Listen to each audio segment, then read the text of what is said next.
नमस्कार, भारत एट 7 खबर राज्यों की में आपका स्वागत है। मैं हूं रमा त्यागी। शुरुआत कर लेते हैं हेडलाइंस के साथ। प्रधानमंत्री ने चंडीगढ़ में 3 नए आपराधिक कानूनों के सफल क्रियान्वयन को राष्ट्र को किया समर्पित। कहा, अब समय पर मिलेगा न्याय, देश औपनिवेशिक मानसिकता से निकलेगा बाहर।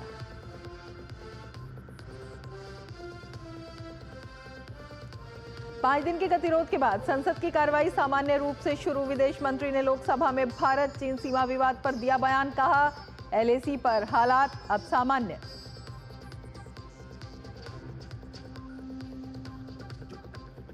तृणमूल की ओर से ममता बनर्जी को इंडी गठबंधन का नेता बनाने की मांग तेज। शमीक भट्टाचार्य ने कहा, सदन नहीं चलने देना कांग्रेस का एकमात्र एजेंडा।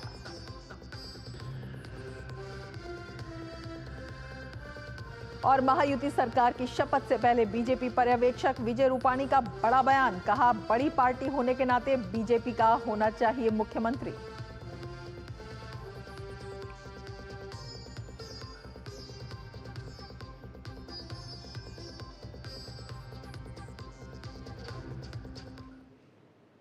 और अब लेते हैं समाचार विस्तार से। सबसे पहले बात करते हैं उत्तर प्रदेश की। उत्तर प्रदेश में बदायूं जामा मस्जिद बनाम नीलकंठ महादेव मंदिर मामले में सुनवाई टल गई है। अब अगली सुनवाई जिला कोर्ट में 10 दिसंबर को होगी। आज कोर्ट को ये तय करना था कि ये मामला सुनवाई योग्य है या नहीं।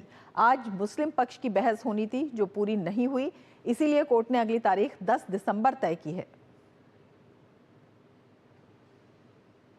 बदायूं में जामा मस्जिद या नीलकंठ महादेव मंदिर। हिंदू महासभा का दावा, पहले नीलकंठ मंदिर था जामा मस्जिद। हिंदू महासभा का दावा, कुतुबुद्दीन ऐबक के समय में यहां मंदिर था।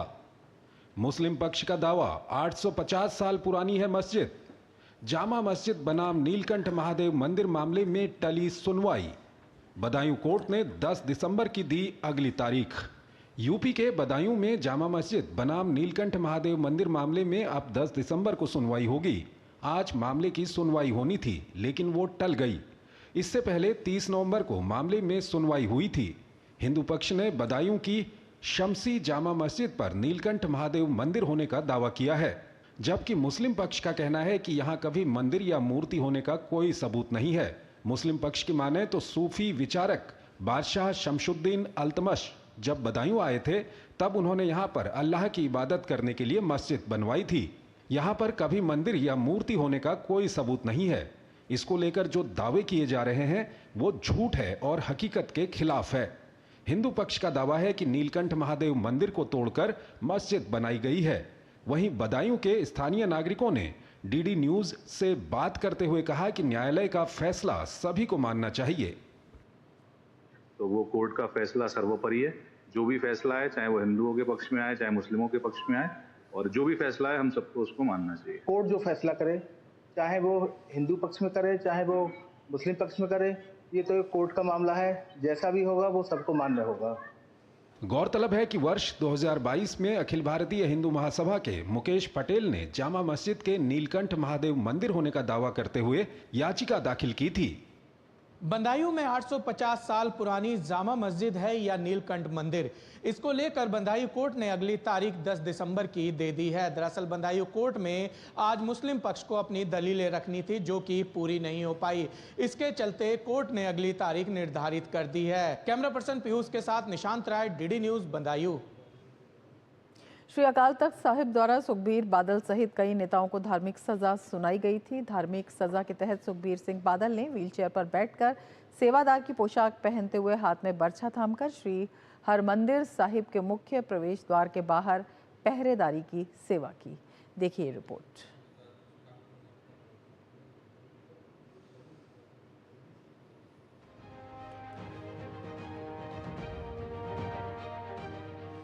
अकाल तख्त ने सुखबीर सिंह बादल को सजा सुनाई। सुखबीर सिंह बादल के गले में तख्ती, हाथ में बर्छा। सुनाई गई थी शौचालय और बर्तन साफ करने की सजा। सुखबीर बादल के पैर में चोट लगने की वजह से सजा में मिली छूट। अकाल तख्त ने सत्ता में की गई गलतियों का हवाला देकर सुनाई सजा। तख्तों के 5 सिंह साहिबान द्वारा पंजाब के पूर्व उप मुख्यमंत्री सुखबीर सिंह बादल सहित उनकी सरकार में रहे मंत्रियों को सजा सुनाई गई है। बादल सरकार में हुई गलतियों के लिए धार्मिक सजा के तहत आज सुखबीर सिंह बादल ने सुबह से ही व्हीलचेयर पर बैठकर सेवादार की पोशाक पहने हुए हाथ में बरछा थामकर श्री हरमंदिर साहिब के मुख्य प्रवेश द्वार के बाहर पहरेदारी की सेवा शुरू कर दी है। उनके साथ ही पूर्व अकाली मंत्री एवं पूर्व सांसद सुखदेव सिंह ढिंडसा ने भी यही सेवा शुरू कर दी है। श्री अकाल तख्त ने साल 2007 से 2017 तक पंजाब में तत्कालीन शिरोमणि अकाली दल की सरकार में हुई गलतियों के कारण सजा सुनाई है। सुखबीर सिंह बादल ने जत्थेदार द्वारा पूछे गए सवालों के जवाब में अपने गुनाह कबूल किए। इस सजा के तहत जत्थेदार ने 5 लोगों के नाम लिए और निर्देश दिया कि ये नेता 1 घंटे संगत के बाथरूम की सफाई करेंगे, 1 घंटे बर्तन साफ करेंगे और 1 घंटे गुरबाणी सुनेंगे। इनके गले में तख्ती डाली जाएगी। सुखबीर सिंह बादल के पैर में चोट होने के कारण उन्हें दरबार साहिब के बाहर चोला पहनकर व्हीलचेयर पर बैठकर पहरेदारी करने का निर्देश दिया गया। सिरसा डेरा को माफी देने के समय प्रकाश सिंह बादल पंजाब के मुख्यमंत्री थे। इस घटना के चलते उन्हें दिया गया फख्र ए कौम के खिताब को वापस ले लिया गया है। Bureau report, DD news. आगे बढ़ते हैं। निजी क्षेत्रों की भागीदारी के माध्यम से राज्य के विकास को बढ़ावा देने के लिए सरकार राइजिंग राजस्थान समिट का आयोजन करने जा रही है। निवेशकों को आकर्षित करने के लिए श्रृंखलाबद्ध कार्यक्रमों में अब सबसे अहम होंगे 9, 10 और 11 दिसंबर को जयपुर में जेईसीसी में राइजिंग राजस्थान वैश्विक निवेश शिखर सम्मेलन, जिसमें प्रधानमंत्री नरेंद्र मोदी भी शिरकत करेंगे। राजस्थान में 9 से 11 दिसंबर तक राइजिंग राजस्थान समिट, भारत और अन्य देशों के बड़े कारोबारी होंगे शामिल। राइजिंग राजस्थान में झोली भरकर आएगा निवेश। अब तक 20 लाख करोड़ रुपए के एमओयू। राजस्थान में मुख्यमंत्री भजनलाल शर्मा से लेकर तमाम मंत्री बीते एक अरसे से राइजिंग राजस्थान इन्वेस्टमेंट मिशन को सफल बनाने में जुटे हैं। 9 से 11 दिसंबर के बीच राजधानी जयपुर में राइजिंग राजस्थान ग्लोबल समिट का आयोजन होने जा रहा है। पीएम नरेंद्र मोदी समिट का उद्घाटन करेंगे और इसे संबोधित भी करेंगे। समिट से भजनलाल सरकार राजस्थान में निवेश बढ़ाने का प्रयास कर रही है। सीएम का कहना है कि प्रदेश में मिनरल, स्टोन, पेट्रोकेमिकल, चिकित्सा, शिक्षा, ऑटोमोबाइल हर क्षेत्र में निवेशक आ रहे हैं। सरकार ने देश विदेश की कई कंपनियों से संपर्क साधा है। राइजिंग राजस्थान में हमारे कई कंट्रियों के लोग आ रहे हैं। राजस्थान में कितना निवेश आ सकता है, इसके लिए हमारा पूरा मंत्रिमंडल पूरी तरह से लगा हुआ है। राजस्थान में निवेश के लिए राज्य सरकार ने अब तक विभिन्न कंपनियों के साथ 20 लाख करोड़ रुपए अधिक के निवेश के लिए एमओयू पर हस्ताक्षर किए हैं। इस 3 दिवसीय मेगा समिट का उद्देश्य देश विदेश की बड़ी छोटी कंपनियों, अंतर्राष्ट्रीय संस्थाओं और निवेशकों को राज्य में आकर काम करने के लिए आमंत्रित करना, प्रदेश में विभिन्न तरह के उद्योग धंधे लगाने में मदद करना और अन्य सुविधाएं मुहैया कराना है।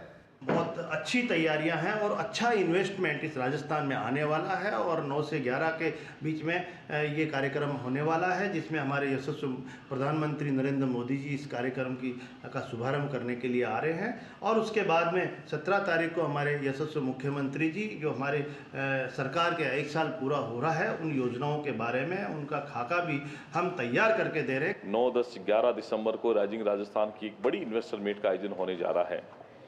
राजस्थान की इकोनॉमी 15 लाख करोड़ के करीब है और मुख्यमंत्री का सपना है कि इसको डबल करके, दुगना करके 30 लाख करोड़ के करीब करने का हमारा सपना है। प्रधानमंत्री मोदी जी के मार्गदर्शन में, उनके मुख्य आतिथ्य में एक बहुत ही भव्य और शानदार राइजिंग राजस्थान का कार्यक्रम 9 दिसंबर को जयपुर में होगा और आप देखेंगे कि इससे राजस्थान के विकास की जो गति है वो भी बढ़ेगी।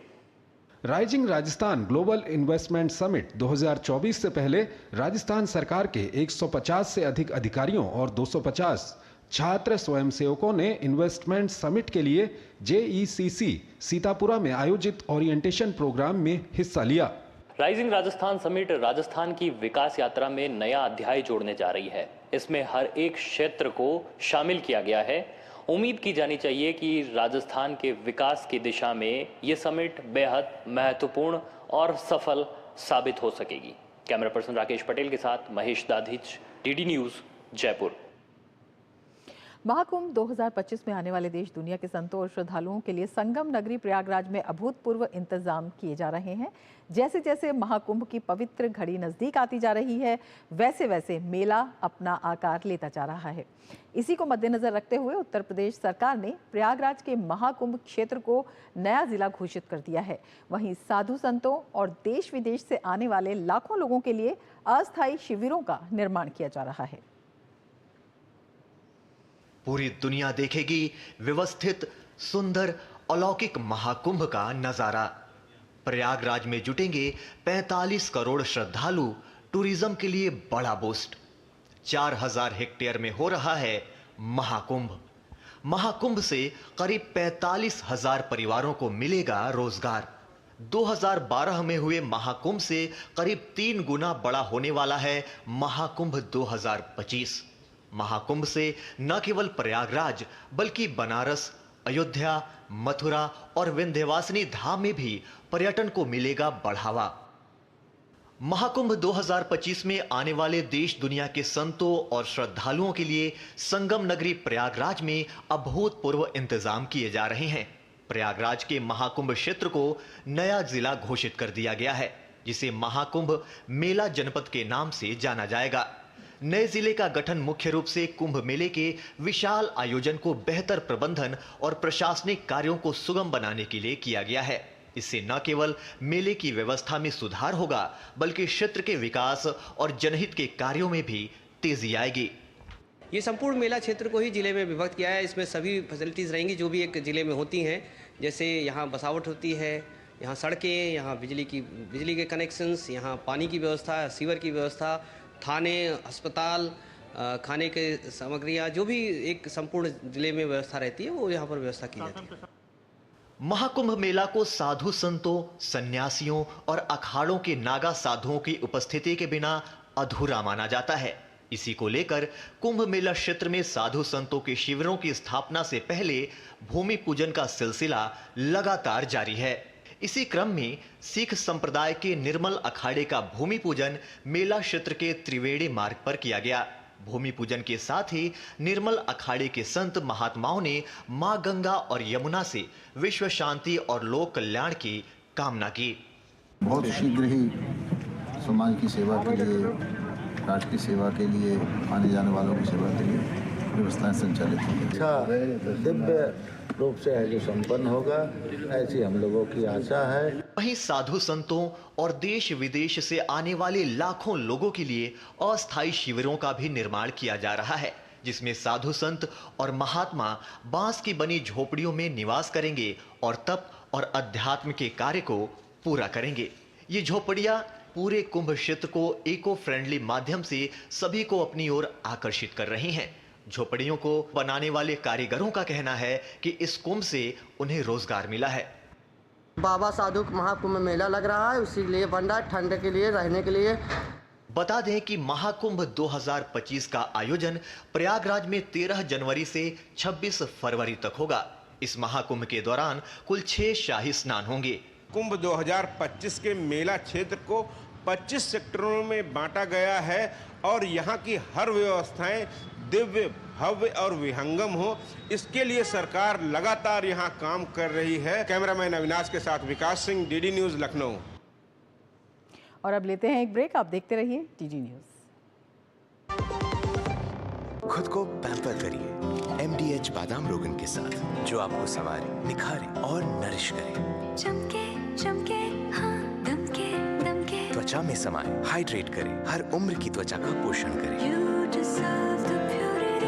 MDH बादाम रोगन, नेचुरल, टेंडर, प्योर। चमके चमके। पापा ने कहा इंजीनियर बनो, बन गया। हस्बैंड बनो, वो भी बन गया। पर मूर्ख बनो तो कहा ही नहीं। देखिए नकली पेमेंट का SMS, कहते हैं पापा का उधार लौटा रहे हैं, फिर बोलेंगे गलती से ज्यादा पैसे भेज दिए, बेटे बाकी के पैसे वापिस कर दो। आज्ञाकारी बेटा हूं, मूर्ख नहीं हूं। याद रहे UPI सेफ है, मगर कोई ऐसे बेवकूफ बनाए तो कहो मैं मूर्ख नहीं हूं।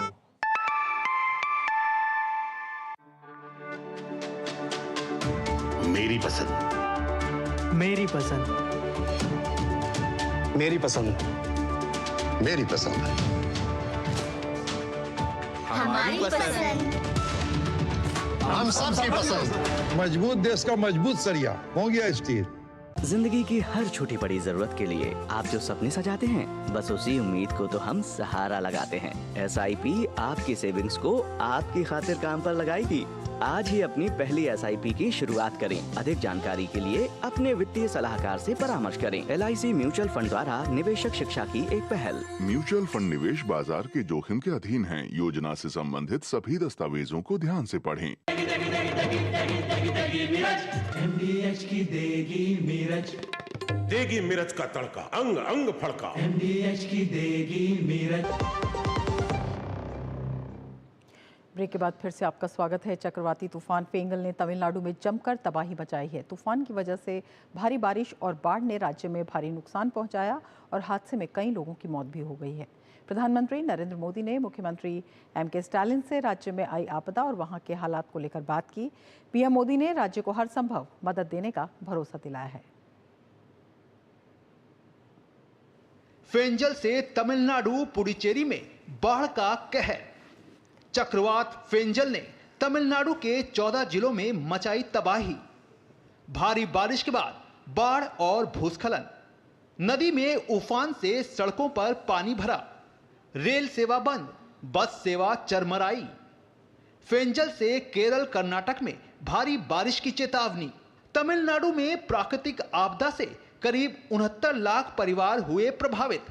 चक्रवाती तूफान फेंजल ने तमिलनाडु और पुडुचेरी में भारी तबाही मचाई है।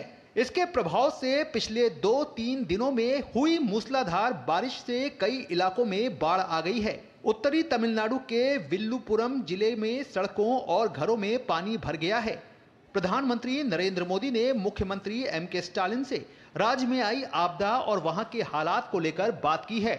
PM मोदी ने राज्य को हर संभव मदद का भरोसा दिलाया है। तिरुवन्नामलाई जिले के एक घर के भूस्खलन की चपेट में आने से 7 लोगों की मौत हो गई है। राज्य सरकार ने शोक संतप्त परिवार के लिए 5 लाख रुपए की अनुग्रह राशि की घोषणा की है। पिछले 2-3 दिनों में हुई मूसलाधार बारिश से कई इलाकों में बाढ़ की स्थिति है।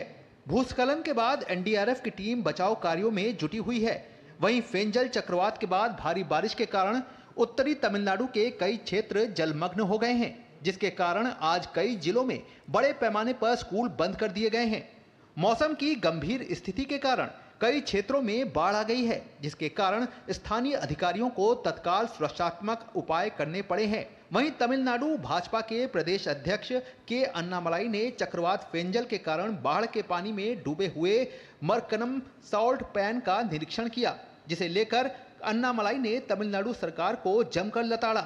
अन्नामलाई ने कहा कि बाढ़ से राज्य को बेहद नुकसान हुआ है, लेकिन राज्य सरकार इस पर कोई ठोस कदम नहीं उठा रही, सिर्फ आरोप प्रत्यारोप का खेल खेल रही है। CM is not doing anything. He is starting only the blame game. So now people want a little bit more than that. People are sick and tired of this blame game politics. Central government, you all know, once this money is raised, once the damage assessment report goes to the central government will release that money. Every year it is happening. Last year it happened, previous year it happened. Now the state government is not doing its homework, not performing its function, not desilting, not putting money on the agriculture canal desilting, and then blaming the central government every year has become a recurrent theme. चक्रवात फेंजल के कारण पुडुचेरी को भी भारी नुकसान का सामना करना पड़ रहा है। भारी बारिश की चेतावनी के मद्देनजर रखते हुए पुडुचेरी के शिक्षा मंत्री A. नमसिवयम ने केंद्र शासित प्रदेश के सभी सरकारी सहायता प्राप्त स्कूल, निजी स्कूल और कॉलेज बंद रखने के निर्देश दिए हैं। मौसम विभाग के अनुसार पुडुचेरी में 48% बारिश हुई है और 10,000 हेक्टेयर फसल खराब हुई है। फिलहाल पुडुचेरी ने राहत बचाव कार्यक्रम के अंतर्गत सभी राशन कार्ड होल्डर्स को 5,000 रुपए देने की घोषणा भी की है। Bureau report, DD news. और अब लेते हैं एक ब्रेक, आप देखते रहिए DD न्यूज।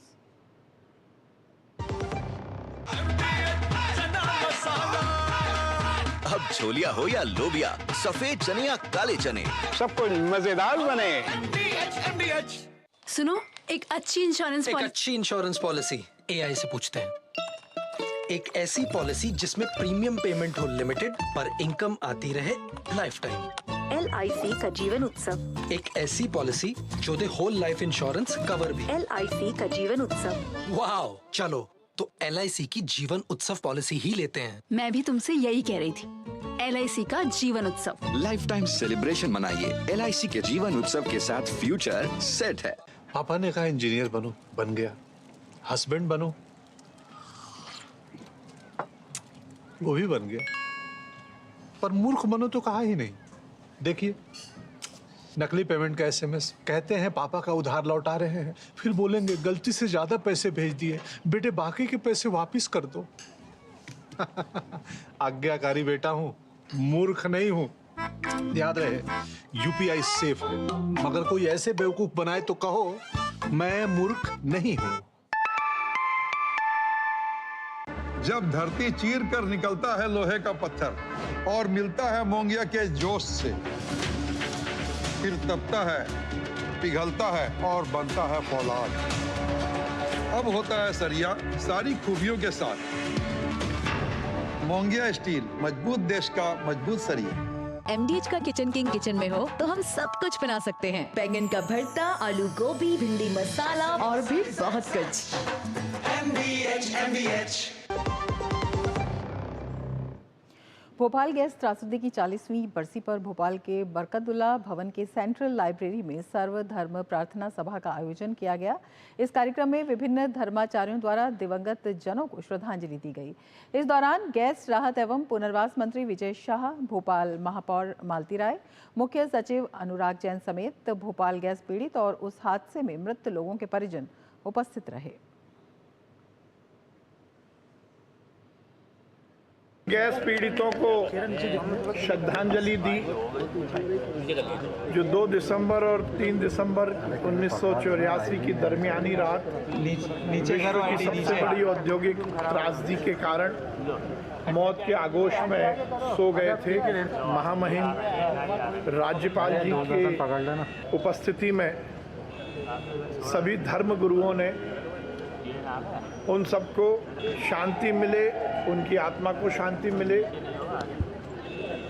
इसके बारे में प्रार्थना तो की।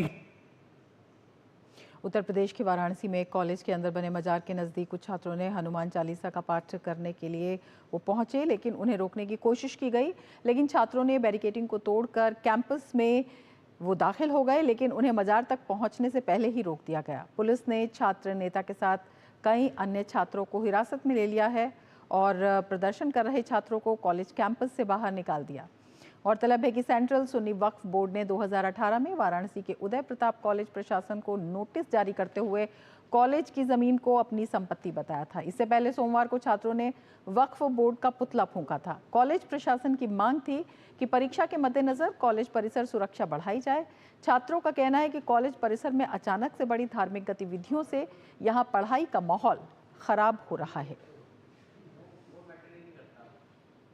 कि यहाँ के प्रशासन की मांग थी कि साहब यहाँ एग्ज़ाम चल रहे हैं बच्चों के, कई पाली में एग्ज़ाम चल रहे हैं, तो उसमें किसी तरह का व्यवधान ना हो, उसके संबंध में फोर्स मांगी गई है। तो उसी को लेकर चेकिंग करी जा रही है। जिन बच्चों के पास अपना ID कार्ड है एग्ज़ाम को लेके या फिर यहाँ के रहने वाले छात्रावास में जो बच्चे रहते हैं, सिर्फ उन्हीं को कॉलेज के जो आपके गेट हैं, 2-3 गेट हैं, उनसे अलाउ किया जाएगा। और जो यहाँ से जिसका कोई संबंध नहीं है परिसर से, उसको एंट्रियाँ नहीं दी जाएगी। बांग्लादेश में हो रहे हिंदुओं पर अत्याचार को रोकने के लिए वाराणसी में बीजेपी के कार्यकर्ताओं ने सड़क पर पद यात्रा रैली निकालकर विरोध प्रदर्शन किया। कार्यकर्ताओं ने कहा कि जिस तरह से बांग्लादेश में हिंदुओं पर अत्याचार हो रहा है, ये बर्दाश्त नहीं किया जाएगा। इस पर महामंडलेश्वर बालक दास ने कहा कि अगर बांग्लादेशी हिंदुओं पर अत्याचार बंद नहीं हुआ तो बांग्लादेश खत्म हो जाएगा। हम वहाँ पर अल्पसंख्यक हैं, तो अल्पसंख्यकों के साथ वहाँ पर सरकार नहीं ध्यान दे रही है और इस प्रकार से अत्याचार हो रहा है जिसकी कोई सीमा नहीं और पूरा विश्व देख रहा है। इंडिया गठबंधन के सारे नेता देख रहे हैं, लेकिन किसी की आवाज़ नहीं निकल रही है। एक मौलवी के साथ अगर यहाँ थोड़ा सा कुछ हो जाए फिर देखो आग लग जाती है। तो आज हम लोग यहाँ पर विरोध प्रदर्शन कर रहे हैं कि बांग्लादेश सुधर जाए, नहीं तो फिर हमको जो है मजबूरन भारत में मिलाने के लिए बात कर रहे हैं। और इसी पर बीजेपी के जिलाध्यक्ष हंसराज विश्वकर्मा ने कहा कि बांग्लादेश समय रहते बांग्लादेशी हिंदुओं पर अत्याचार बंद नहीं करता है तो बीजेपी सरकार सख्त से सख्त कदम उठाएगी।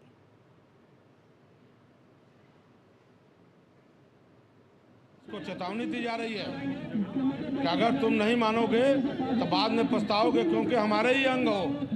तो तो निश्चित तौर पर हमारे हिंदू जो रहते हैं यहाँ पर बांग्लादेश रहते हैं उनका सम्मान किया जाता है। तो वहाँ पर अगर हिंदू हैं तो उनका सम्मान करो, और नहीं करोगे तो विलीन कर दिए जाओगे, बाद में पछताओगे। आगे बढ़ते हैं। प्रयागराज के रसूलाबाद घाट को अब शहीद चंद्रशेखर आज़ाद घाट के नाम से जाना जाएगा। प्रयागराज के इस प्रसिद्ध प्राचीन गंगा घाट के नाम बदलने की घोषणा उत्तर प्रदेश के मुख्यमंत्री योगी आदित्यनाथ ने की। हालांकि साल 1991 में घाट का नाम बदलने का प्रस्ताव नगर निगम इलाहाबाद ने पारित कर सरकार को भेजा था, लेकिन किन्हीं कारणों से ये लागू नहीं हो पाया। अब उत्तर प्रदेश सरकार ने इस प्रस्ताव पर अपनी मोहर लगा दी है। प्रयागराज मेयर उमेश गणेश केसरवानी ने बताया कि घाट के नाम का शिलापट जल्द से जल्द लगाया जाएगा। गौरतलब है कि अमर शहीद चंद्रशेखर आज़ाद का अंतिम संस्कार इसी घाट पर हुआ था। अमर बलिदानी स्वतंत्रता संग्राम सेनानी थे, उनके प्रति पूरा देश और समाज सदैव कृतज्ञता का भाव रखता है, और इसी को ध्यान में रखते हुए अमर शहीद चंद्रशेखर आज़ाद जी, जिनकी अंत्येष्टि उस गंगा जी के किनारे हुआ था, और उसी घाट का नामकरण आज पहले भी हुआ था, लेकिन उसका क्रियान्वयन नहीं हो पाया था। कि माननीय मुख्यमंत्री जी जब प्रयागराज नगर निगम आए तो उन्होंने निर्देश दिया था, और अक्षरशा उस निर्देश का पालन करते हुए रसूलाबाद घाट का नाम परिवर्तित करते हुए अमर शहीद चंद्रशेखर आज़ाद घाट कर दिया गया है। वहीं घाट के नए नामकरण पर शहरवासियों ने खुशी जाहिर की। स्थानीय निवासियों का कहना है कि शहीद चंद्रशेखर आज़ाद के नाम पर घाट का नाम रखना नई पीढ़ी के लिए प्रेरणादायक है। चंद्रशेखर आज़ाद की अंत्येष्टि वहीं बहुचर्चित घाट रसूलाबाद घाट पे हुई थी, इसलिए रसूलाबाद घाट का नवीनीकरण होने की वजह से हम प्रयागराजवासी बहुत खुशी जाहिर करते हैं। ये अगर किसी जगह या तीर्थ स्थल का नाम दे दिया जाएगा तो उनका आने जाने वाले लोग और हर समय ही उनका नाम प्रतिदिन लिया जाएगा, जिससे ये एक हमारे देश का और हमारे जो बच्चों का भविष्य इससे उज्जवल होगा। शहीदों का जो सम्मान मोदी और योगी सरकार के द्वारा किया जा रहा है, उसी कड़ी में ये एक कदम है। इससे हमारे प्रयागराज की जनता अपार खुशी और हर्ष महसूस कर रही है, जिसके लिए मैं योगी और मोदी सरकार को बहुत बहुत धन्यवाद देता हूँ। पंजाब में मालेरकोटला जिले की एक अदालत ने साल 2016 में कुरान की बेअदबी से जुड़े मामले में दिल्ली के महरौली से आम आदमी पार्टी के विधायक नरेश यादव को 2 साल की सजा और 11,000 रुपए का जुर्माना लगाया है। कुरान की बेअदबी पर दिल्ली बीजेपी अल्पसंख्यक मोर्चा ने आम आदमी पार्टी के खिलाफ मोर्चा खोल दिया है। अल्पसंख्यक मोर्चा का विरोध प्रदर्शन केजरीवाल के आवास तक पहुंचा, जहां अल्पसंख्यक मोर्चा ने जमकर आम आदमी पार्टी और दिल्ली के पूर्व मुख्यमंत्री अरविंद केजरीवाल के खिलाफ नारेबाजी की। अल्पसंख्यक मोर्चा ने आम आदमी पार्टी के महरौली के विधायक नरेश यादव के इस्तीफे की मांग की है। कुरान की बेअदबी का है। दिल्ली में भारी संख्या में मुस्लिम युवा, महिलाएं और नौजवान सभी मौजूद हैं और अरविंद केजरीवाल के खिलाफ विरोध प्रदर्शन कर रहे हैं। क्या है मामला, हम आम लोगों से जानते हैं। अभी आप प्रदर्शन के लिए आए हैं, क्या है मामला, थोड़ा सा ये केजरीवाल के विधायक नरेश यादव जी ने कुरान की बेइज्जती की, कुरान का अपमान किया। ये केजरीवाल के कहने पे किया उन्होंने। 2016 के अंदर मलेसा कोटला जो पंजाब के अंदर है, वहाँ उन्होंने कुरान के पन्ने फाड़कर हिंदू बस्तियों के अंदर डाले, जहाँ से भारतीय जनता पार्टी का नाम उन्होंने लिया। लेकिन ये केजरीवाल ही दंगा कराने वाला है। दिल्ली के अंदर भी इसने दंगे कराए और ये दंगा इसे बाज नहीं आता। जब भी चुनाव आता है ये दंगे कराता है। जो ये वादे अपने मुस्लिम के रहूंगा। और अभी एक बड़ी खबर आ रही है। संभल में पाकिस्तानी कारतूस का एक खोखा मिला है। तो संभल में पाकिस्तानी कारतूस मिला है और बेहद संवेदनशील ये मामला है। संभल में पाकिस्तानी कारतूस का मिलना, अधिकारियों के मुताबिक पाकिस्तान ऑर्डिनेंस फैक्ट्री का ये खोखा है और फॉरेंसिक टीम के अधिकारी जांच में जुटे हुए हैं। तो संभल में पाकिस्तानी कारतूस का खोखा मिला है और घटना स्थल से ये कारतूस का खोखा मिला है। और हमारे संवाददाता विकास सारथी हमारे साथ जुड़े हुए हैं। विकास, क्या कुछ जानकारी इस बारे में? देखिए, बड़ी खबर है, ये आ रही है संभल से निकलकर। यहाँ पर फॉरेंसिक टीम पहुंची थी, जिसके बाद वहां पर एक तलाशी अभियान किया गया, जांच का अभियान किया गया इस अभियान में जो वहां पर कारतूस मिले हैं उसमें से एक कारतूस पाकिस्तान ऑर्डिनेंस फैक्ट्री का है और एक यूएसए का है। और निश्चित रूप से जो एक संदेह व्यक्त किया जा रहा था उस भीड़ में जो अराजक तत्व है वो किस तरीके के हो सकते हैं, कहीं न कहीं ये क्लू उस ओर इशारा करता है कि निश्चित रूप से ये बड़ी साजिश हो सकती है। ये जो पाकिस्तान का ये खोखा मिला है पाकिस्तान की फैक्ट्री का, निश्चित रूप से ये एक बड़ा क्लू दे दिया आने वाले समय में, क्योंकि अभी अंधेरा हो चुका है। वहां के एसपी ने बताया है कि फिलहाल अभी आज का जो जांच थी वो पूरी हो गई है।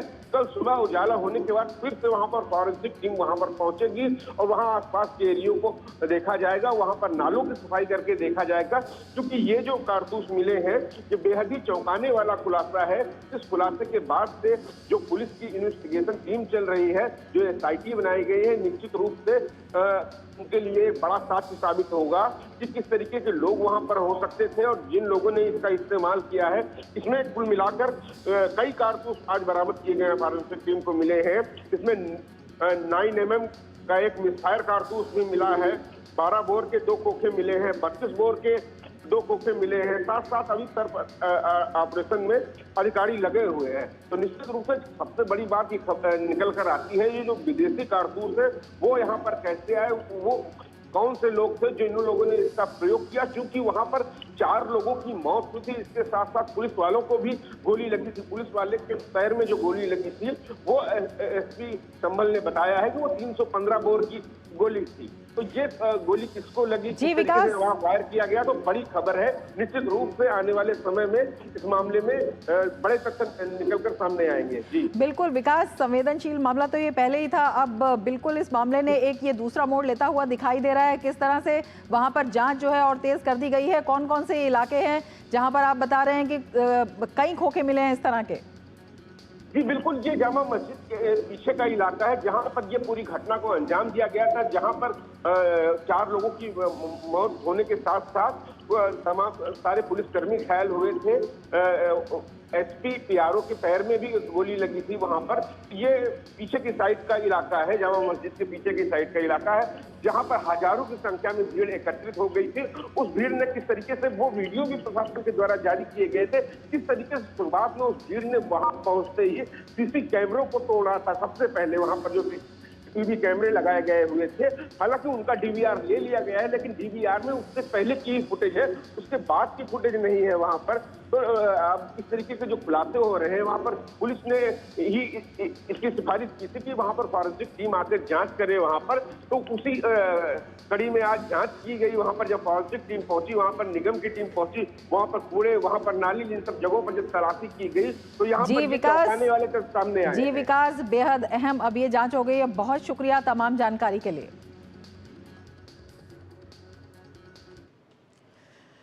और आगे बढ़ेंगे, लेकिन समय बस इतना ही है। खबर हमारे पास बहुत सी हैं, रोज़ हम ये प्रोग्राम लेकर आते हैं और इसमें हम नई खबरें आपको दिखाते रहेंगे, लेकिन इस वक्त इस प्रसारण में दीजिए इजाज़त। नमस्कार।